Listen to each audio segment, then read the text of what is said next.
السلام عليكم ورحمة الله وبركاته. ازيكم يا جماعة؟ عاملين ايه؟ يا رب تكونوا بخير. النهاردة هنعمل مع بعض وصفة للكحك العيد. حاجة كده جميلة، خفيفة على المعدة، ما بيوجعش بطنك ان شاء الله. هيبقى سهل معاكي ان انت تعمليه، مكوناته برضو سهلة معاكي، موجودة في البيت. ممكن لو هتجيبي حاجات بسيطة، مش مكلفة خالص. سهل وسريع، وزي ما قلت لكم خفيف على المعده، دي اهم حاجه طبعا في كحك العيد يا جماعه. وهش كده وحلو قوي. طيب يلا، هنحتاج ايه بقى؟ انا هعمل معاكم كميه لكيلو من الدقيق. كيلو من الدقيق، تمام. يكون بس يا جماعه دقيق كويس. هحط على الكيلو ده آه نص معلقه صغيره من الملح علشان يعزز معايا الطعم. هحط عليهم معلقه ونص كبيره من لبن بودره. هحط عليهم معلقة ونص صغيرة من البيكنج باودر، واحط نص معلقة صغيرة من ريحة الكحك. هبتدي احط المكونات دي كلها على بعض كده معايا، واقلب كويس. قلبت كده كويس زي ما انتم شايفين المكونات الجافة بتاعتي. هبتدي اللي عندي لكيلو دقيق ده يا جماعة هحتاج نص كيلو من السمنة. نص كيلو من السمنة، يا ريت تكون السمنة نوعها كويس علشان برضو المكونات دي بتفرق جدا في الطعم وفي التخزين. انا هحتاج عندي نص كيلو من السمنة، يعني كوبايتين من السمنة وعليهم معلقتين كبار. تمام. هبتدي الكمية اللي عندي دي انا مش هقدحها كلها علشان برضو يبقى خفيف على المعدة. هاخد منها بس يعني من 4 ل5 معالق كبار في طاسة. عندي طاسة اهي، هبتدي احط فيها 4 معالق من السمنة عشان تقدح معايا. زي ما قلت لكم انا مش هحط الكمية كلها. حابة طبعا تحط الكمية كلها براحتك خالص، بس انا عايزاه خفيف كده على المعدة. فانا حطيت يعني من 4 ل5 معالق، والكمية الباقية هي زي ما هي. هبتدي كده استنى لحد ما تقدح معايا كويس.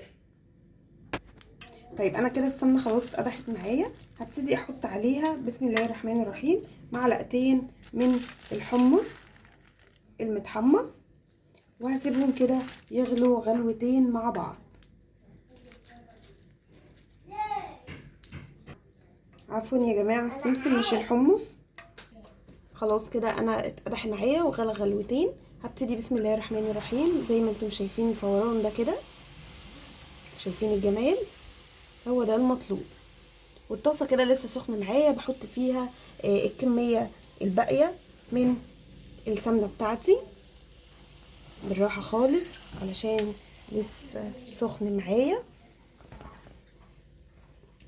اول بس قبل ما الطاسه تبرد معايا ابتدي احط فيها الكميه الباقيه من السمنه وهي سخنه كده علشان بس تسيح.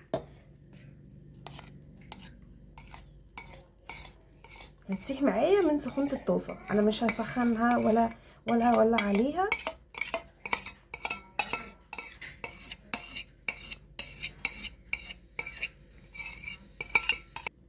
هبتدي كده انزل بكميه السمنه الباقيه، انا مشغلتش عليها النار خالص، انا بس والطاسه سخنه رحت حاطه الكميه اللي عندي فدابت زي ما انتم شايفين كده.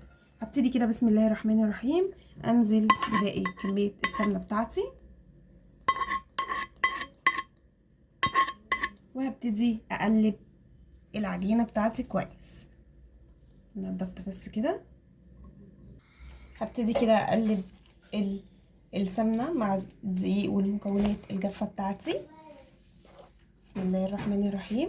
ما ننساش يا جماعه واحنا شغالين كده نصلي على النبي باستمرار عليه الصلاه وافضل السلام، الحاجه بتطلع معاكم ممتازه. نبتدي كده.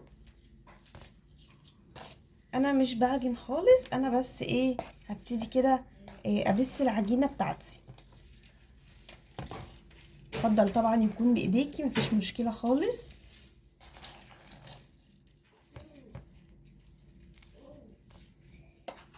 طيب قبل ما اكمل كده هبتدي اجيب عندي تلت كوبايه ميه دافيه.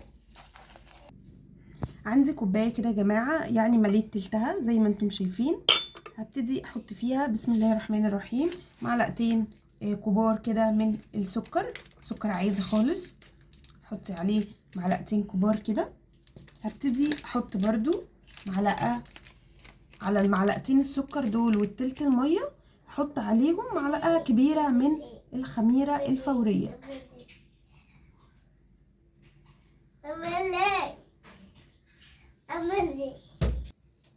معلقه كبيره من الخميره الفوريه، وابتدي اقلب كويس زي ما انتم شايفين كده. انا خلاص قلبت عندي في تلت كوبايه، معلقتين كبار من السكر، معلقه كبيره من الخميره الفوريه. هسيبهم يعني من 10 دقايق ربع ساعه علشان عندي الخميره كده تفور او تعلى.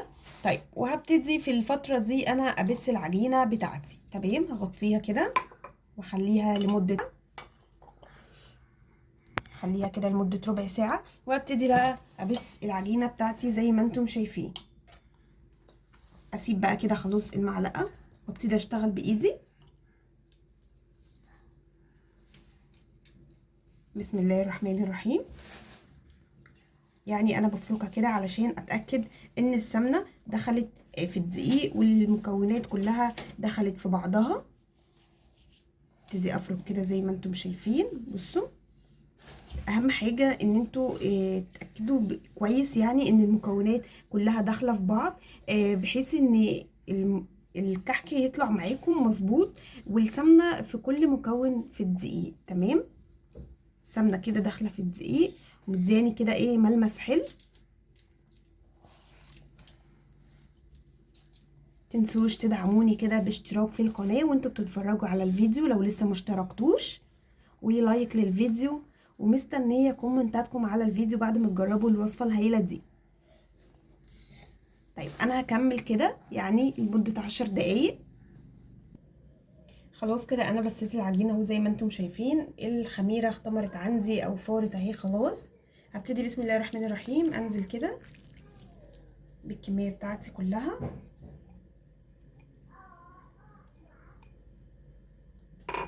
وابتدي الم العجينه بتاعتي. بصوا يا جماعه، انا مش بعجن خالص الكحك، انا يا دوبك بس بلمه بالخميره اللي هي ميه الخميره علشان يتلم معايا. هتحسوا ان هو نشف عادي خالص، ما تقلقوش، يعني ده طبيعي ان الميه هتخليه يمسك. ابتدي بس المه معايا، وبعد ما المه نبتدي نعمل تيست على اول واحده. بصوا خلاص كده العجينه لمت معايا لما كورت واحده. شايفين عامله معايا ازاي؟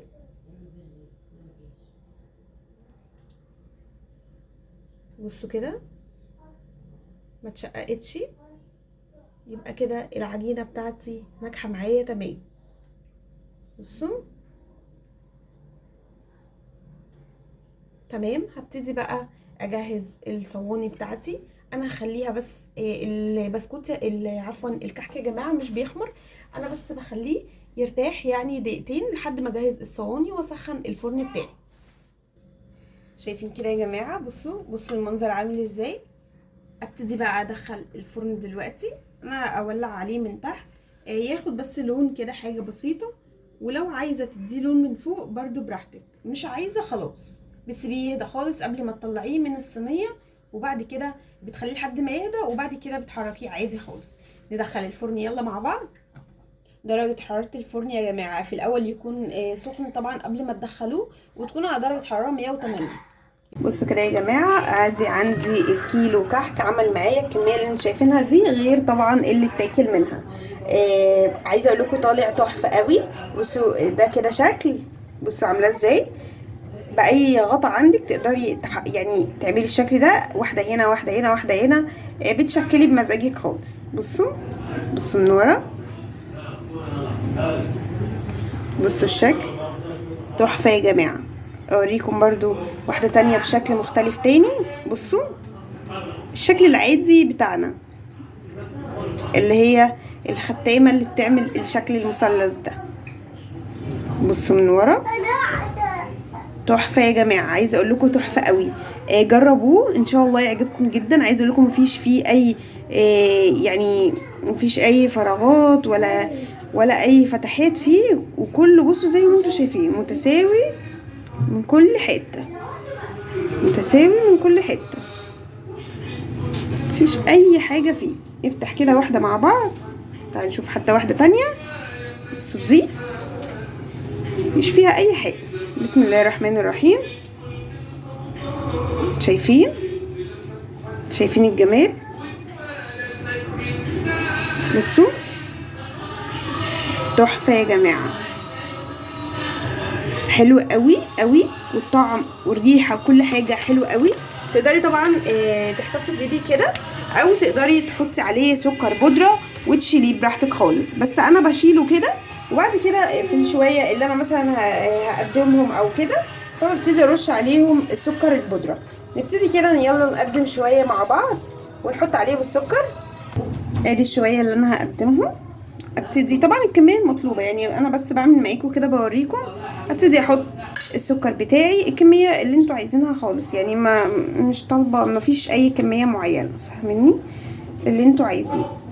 بس عايزه اقول لكم النتيجه مضمونه 100%. ويا جماعه ده الشكل النهائي لكحك العيد بتاعنا.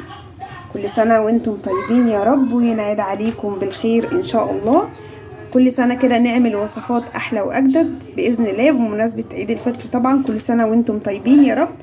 وجربوا الطريقة اللي احنا عملنا بيها دي، هتعجبكم قوي. وده شكلها طبعا من جوه تحفة يا جماعة، تحفة. جربوها تعجبكم جدا جدا. بألف أنا على قلوبكم. ما تنسوش تدعموني باشتراك في القناة ولايك للفيديو. مستنية كومنتاتكم على الطريقة التحفة دي، ويا ريت تدعموني بس باشتراككم. ان شاء الله اشوفكم فيديو جديد وصفات تانية اجدد. مع السلامة.